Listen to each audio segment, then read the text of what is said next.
2 Minute Drill Podcast. I'm Jim Monahan along with that guy, Chris Swendeman, and lots going on, Swendeman, including the debut of, well, the newest Yankee superstar, retire number 96 now, put the monument in center field. Let's just cut to the chase because the George Lombard Jr. era has begun. Oh, so you saw my petition then? I'm all for it. No, I mean, he's off to a great start. He's been a great spark for the team. He looks the part to me. He definitely passes the eye test so far. And I think what it is I think he is just generally a more naturally gifted ball player than Volpe. So everything he does on a day-to-day basis just looks more normal than anything we've been used to for the past 2 to 3 years at the same position. So it already glorifies him a little bit when he could just make a routine play look, well, routine. Yeah. And Basically, that's it. Paul O'Neill said as much in his in Lombard Jr.'s debut game. We haven't seen this in a while, and a lot of people interpreted that as a slam at Volpe, and it may or may not have been. I don't know. I don't think Paul O'Neill has any reason to throw shade at Anthony, but you're right. Watching Lombard Jr., he's very smooth. He has really good footwork, and he made the routine plays. And then, of course, he gets his first hit, and it's a home run in Yankee Stadium. He has his Yankee Of moment right course. away. Yep.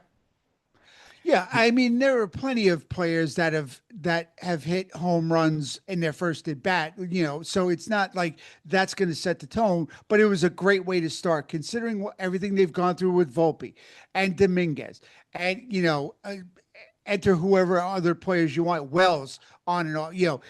It's been great to see him get off to the start everybody hoped he was going to have. So he's off to a good start. The measure is really going to be when he goes through his first slump, and every ball player does it. It's a virtual certainty. So let's see how he handles that. That'll be the real litmus test. But so far, the eye test says thumbs up for sure. A couple of Atlanta pitchers have started to figure him out a little bit. He chased a strike way out of the zone on one strikeout, and then one of the pitchers fanned him on an up and in pitch. But for the most Was part, it Grant Holmes? I believe so. For the most part, you Yeah, like what you see right. in these first three Mhm. games of his Yankee career. And if you're a Yankee fan, you're thinking, hey, we have something here. And hopefully they do. Right. Yeah, and hopefully he'll be the type of player you can move up in the order because I really don't think Trent Grisham setting the table for this team is good. This is why they have a 230 batting average as a team. That needs to improve. And over the last couple of weeks, your on base percentage leader is none other than the Austin Wells. So that tells you everything you need to know about how the last couple of weeks are going for this team. That's a scary thought if Austin Wells is in that position. Exactly. The thing Yeah. with Lombard Jr., much like Volpe, a first round pick, I think, what was he, the 26th pick a He was couple the of years ago? 26th pick overall of the 2023 draft. Volpe was the 30th pick in the first round of the 2019 draft. They're both very, Correct. very similar, both signing, Hmm. draft pick, Yep. first round. Yep, you're going to do it. I want to defend Anthony Volpe. I thought Michael Kay made some really good points. And in the last week, he was talking about the anger that Yankee fans have been throwing at Anthony Volpe. And you and I have talked about this. The Yankees rushed him. They did him a disservice. But let's go a little deeper into all of this. Hmm. 2019, he gets drafted, signs. He goes down to Pulaski, which is in rookie ball. He gets 150 plate appearances. His season ends, I believe it was with mononucleosis. So he gets his Okay. feet wet a little Right. bit, but doesn't isn't able to play a full season. 2020, COVID. Now he misses an Right. entire season. 2021, he goes back and forth from low A to high A, and he has a decent year. He hits 284. He hits 27 home runs. He has an OPS of 1.027. And you're looking at this going, we got something here. Right. 2022, he's at double A, and he struggles a little bit, but he still hits 18 home runs down there. His batting average and his OPS are down a little bit. He moves up to AAA, and here's where the problem starts. He gets 99 plate appearances at AAA. Right. And the Yankees feel that that's enough because the following year, out of spring training, as a non roster invite, by the way, Volpe makes the team. He had a great spring training. His rookie season, he wins a gold glove. He's a 2020 player with 24 stolen bases, 21 home runs, and oh, by the way, let's throw in 23 doubles. So you're looking at this and going, all right, the batting average isn't much, on base isn't much, but we're getting some power from this kid. Right. And you're thinking, And all right, we've got something here.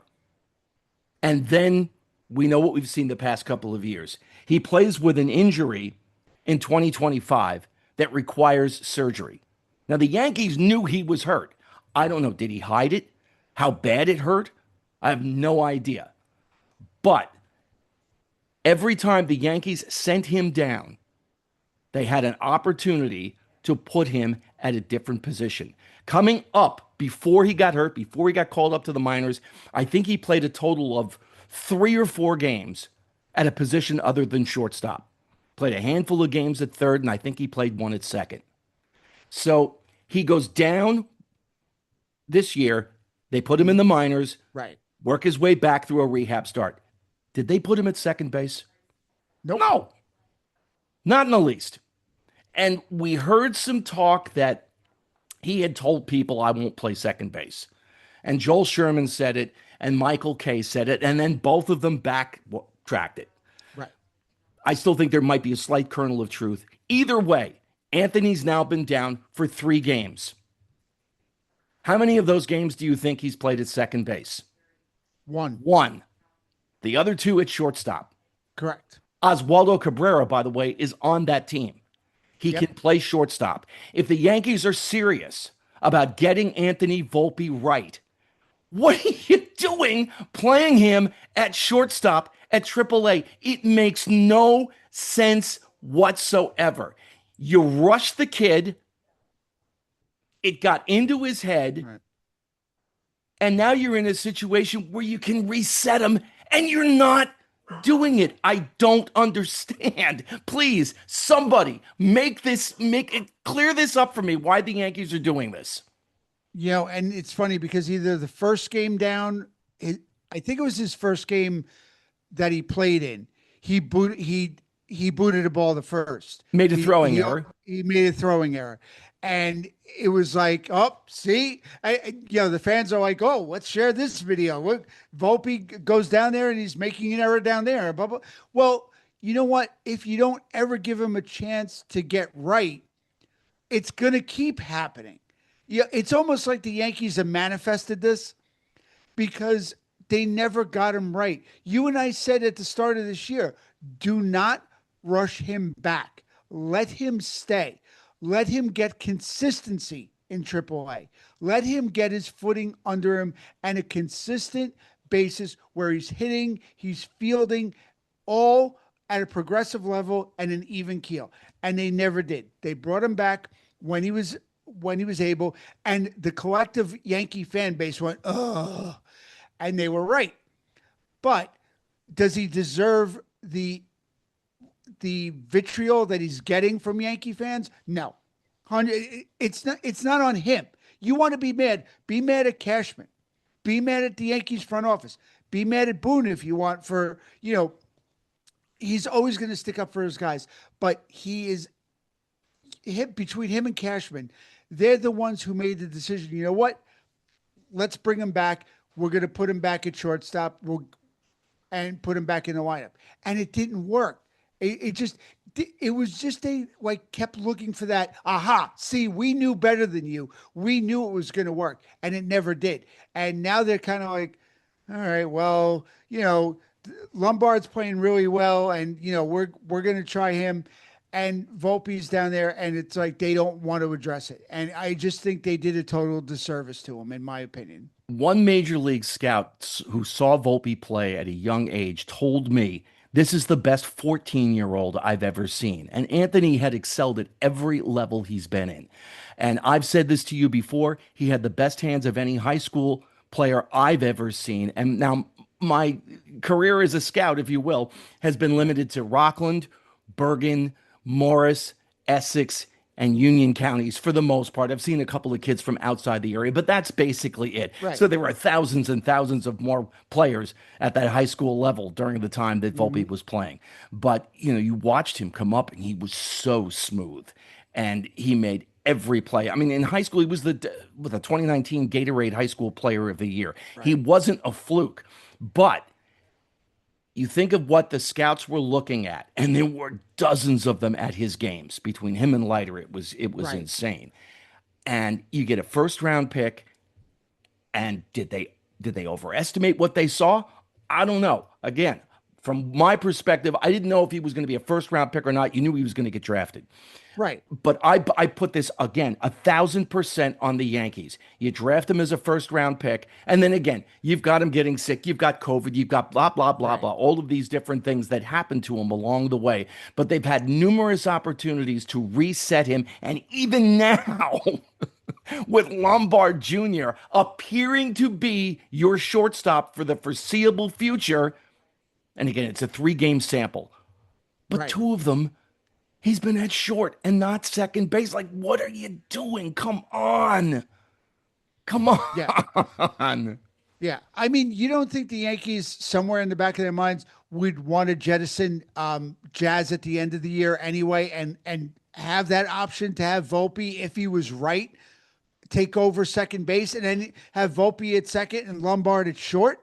That would be ideal if you could get Volpe right.